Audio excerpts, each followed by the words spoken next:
Hallelujah. प्रभु का धन्यवाद हो आज के दिन इस सुंदर समय के लिए। लोग प्रभुओं के प्रभु यीशु के लोग क्यों राजाओं का राजा प्रभु का प्रभु कहते हैं। हालेलुया। मत्ती 2 के 13-14 वचन में लिखा है, उनके चले जाने के बाद प्रभु के एक दूत ने स्वप्न में यूसुफ को दिखाई देकर कहा, उठ उस बालक और उसकी माता को लेकर मिस्र देश को भाग जा, और जब तक मैं तुमसे न कहूं तब तक वहीं रहना, क्योंकि हेरोदेस इस बालक को ढूंढने पर है, क्योंकि उसे मरवा डाले। 14 में लिखा गया, तब वह रात ही को उठकर बालक और उसकी माता को लेकर मिस्र देश को चला गया। हालेलुया। जिस समय यीशु मसीह का जन्म हुआ, ज्योतिषी लोग पूरब देश से बालक के दर्शन के लिए गए। उसी समय राजा हेरोदेस के नगर राज्य में गए। राजा हेरोदेस से पूछे कि आपके राज्य में कहां पर बालक का जन्म है। राजा हेरोदेस ने कहा कि हमको नहीं मालूम, कि तो कहे आप लोग जाइए उस बालक को दर्शन करिए और उसके बाद हमको आकर बताइए। वही बात लिखा गया है। हालेलुया। 16 वचन मत्ती 2 का 16 वचन, जब हेरोदेस ने यह देखा कि ज्योतिषियों ने उसके साथ धोखा किया, तब वह क्रोध से भर गया और लोगों को भेजकर ज्योतिषियों द्वारा ठीक ठीक बताए गए समय के अनुसार बैतलहम और उसके आसपास के स्थानों को सब लड़कों को जो 2 वर्ष के या उससे छोटे थे मरवा डाला। हालेलुया। जब ज्योतिषियों ने यीशु मसीह का दर्शन करके दूसरे रास्ते से चले गए, तब राजा क्रोधित होकर के और अपने दरबार में सिपाहियों को संदेश भेजा कि उसके आसपास जा करके उसके आसपास बैतलहम और उसके आसपास में जितने लड़का है 2 साल के नीचे का, सबको मार डालो। हालेलुया। मत्ती 2 का 20 वचन में लिखा है, उठ बालक और उसकी माता को लेकर मिस्र इस्राएल के देश में चला जा, क्योंकि जो बालक को प्राण लेना चाहते वो मर गए। हालेलुया। जिस समय राजा ज्ञानी लोग यीशु मसीह के दर्शन करके चले गए, और स्वर्ग दूत आकर के यूसुफ और मरियम से कहा कि उठ और बालक उसकी माता को लेके भाग जा। हालेलुया। हालेलुया। हालेलुया। मत्ती 2 का 23 में लिखा है, और नासरत नगर नामक नगर में जा बसा, ताकि वह वचन पूरा हो जो नबियों द्वारा पूरा हो। हालेलुया।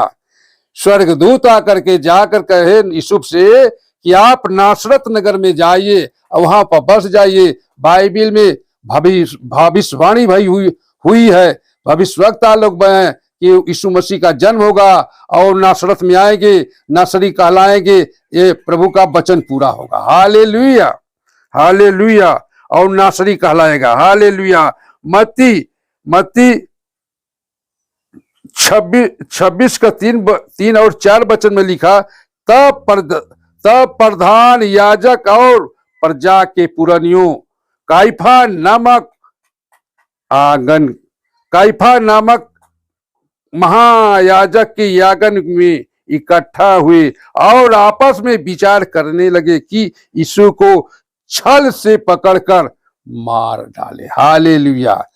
जब यीशु मसीह बहुत बड़ा बड़ा चिन्ह और चमत्कार दिखाने लगे, घूम घूम को प्रचार करने लगे, उस समय शास्त्री फरीसी आपस में विचार करने लग रहे।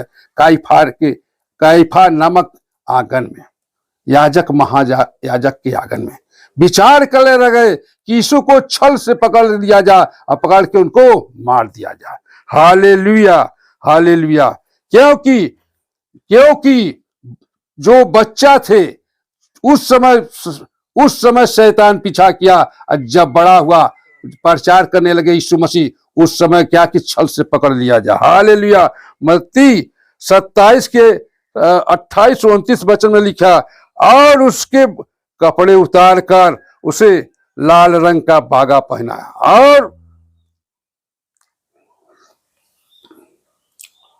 और आपस में कपड़ा बटा और मुकुट गूंथ कर उसके सिर पर रखा, और उसके दाहिने हाथ में सरकंडा, और उसके आगे घुटने टेक कर नमस्कार किया। Hallelujah, hallelujah, hallelujah. उड़ाने लगे, ठट्ठा उड़ाने लगे यीशु मसीह का, क्योंकि ये बोलता है इसलिए नमस्कार किया इफिसियों, क्योंकि यहूदियों का राजा है। ठट्ठा उड़ा रहे हैं यीशु मसीह को। जब पकड़ लिए गए काइफा के आंगन में, जब पकड़ लिए गए दरबार में गए, तो पुलिस लोग, शासक लोग, जो वहां के रखवारे, वो ठट्ठा उड़ा के बोलता कि यहूदियों का राजा नमस्कार। Hallelujah, hallelujah. क्योंकि दूसरा बार था, तीसरा बार, दूसरा बार, तीसरा बार था, दूसरा। हालेलुया।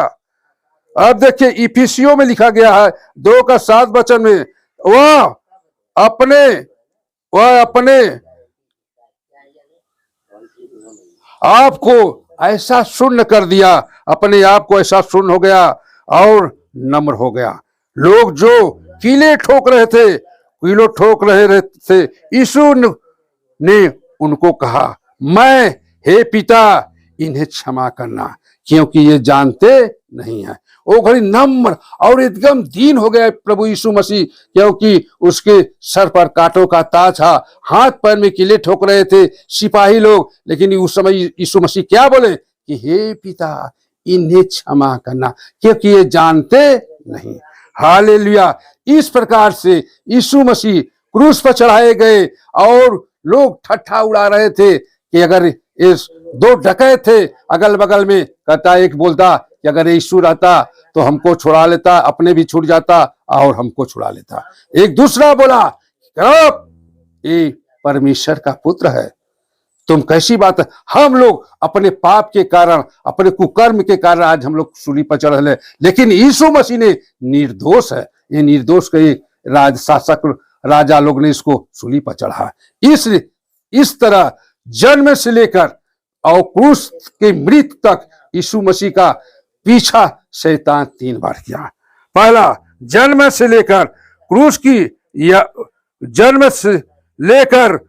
की मृत्यु तक प्रभु यीशु को 3 बार शैतान ने पीछा किया। हालेलुया।